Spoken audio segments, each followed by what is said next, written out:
Writing to inform, advise, and explain. When you write, your purpose can vary depending on what you want to achieve.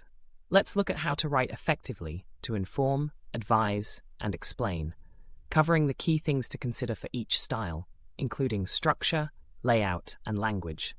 When you explain something, you're answering the question, why or how. Explanations often give examples and evidence to help someone understand something. One of the best ways to explain something is to state the fact and then go on to explain why this is the case. This tells the reader everything they need to know in one chunk, which helps them to piece everything together nicely. Explanatory texts can be structured in different ways, so you need to decide which structure is the most suitable. If you are explaining how, you may need to explain the process step by step. You might want to use a numbered list of bullet points to separate the steps out. If you're explaining why, you may want to structure your text chronologically or thematically instead. Regardless of which structure you use, make sure your explanation is clear and easy to follow. You can do this by using short, simple sentences and by linking your paragraphs clearly with conjunctions. Explanatory texts use clear, unambiguous language. If you use technical language, you need to make sure it has been properly explained. If you are explaining how, you may want to use imperatives. If you are explaining why, you might use statistics to help reinforce your point. You will also need to use a confident tone. If you sound unsure or explain things in a vague way, then the reader is likely to become confused.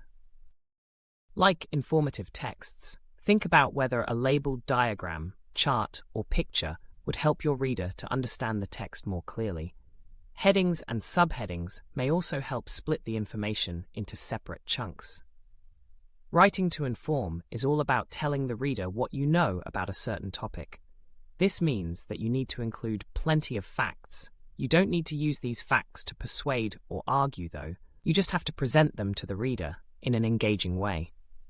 Often you will have lots of facts that you could include in your writing, but it's important not to overwhelm the reader. It is a good idea to write down all the facts you would like to cover, and then pick out the most important facts to get your point across.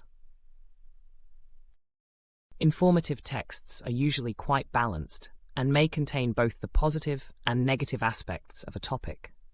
There are different ways you can structure your text. If you are writing about an event, you could write in chronological order.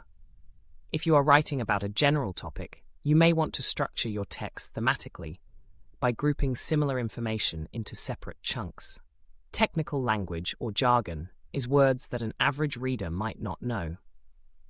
Using technical language in an informative text can make you sound knowledgeable, but make sure you are aware of your audience. You may need to explain some technical terms to help the readers understand.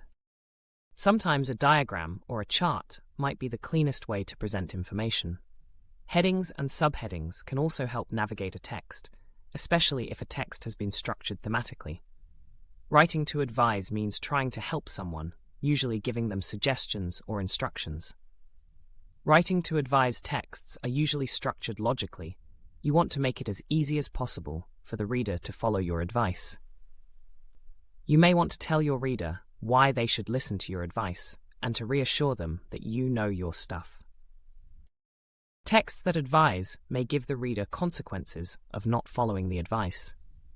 Texts that advise might end by summarizing the advice so that the reader can clearly see how to follow suggestions. They might use bullet points or numbered lists to summarize the key points. Most writing to advise texts are written using second-person pronouns. This makes the text feel more personal. It's as though you are talking directly to the reader. Think about the tone of your writing. If you are writing an agony aunt column, you may want to sound sympathetic. You are giving advice about driving in the snow. You may want to sound knowledgeable. The layout of your text will depend on its form.